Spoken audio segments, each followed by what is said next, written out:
Good morning বন্ধুরা, সবাই কেমন আছো? এখন ঘড়িতে বাজে 9:30। সকালে স্নান টান পুজো টুজো সব কমপ্লিট। এখন এবার রান্নার দিকে যাব। সকালে ব্রেকফাস্টটা আগে করি, তারপরে রান্নার দিকে। আজ সকাল থেকেই খুব বৃষ্টি হচ্ছে, তাই এই বৃষ্টির ওয়েদারে ভাবছি আজকে আর কিছু করব না, আজকে খিচুড়ি বসিয়ে দেবো।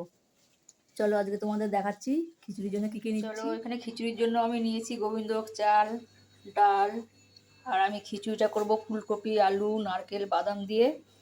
আর এদিকে পাঁপড় ভাজা, আলু ভাজা, আর এর সঙ্গে করবো একটু আমের চাটনি। তারপরে দেখি কি তরকারি করি। এগুলো সব কাঁচা অবস্থা দেখালাম, এরপরে রান্না করে আসি, তারপর সব দেখাবো।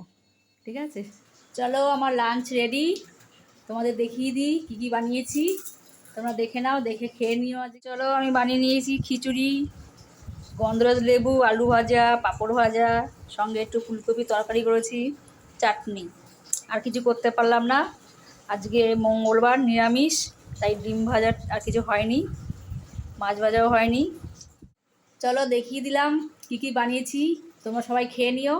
আজকে মঙ্গলবার নিরামিষ, তাই ডিম ভাজা মাছ ভাজা কিছু করিনি, নিরামিষের মধ্যেই করলাম।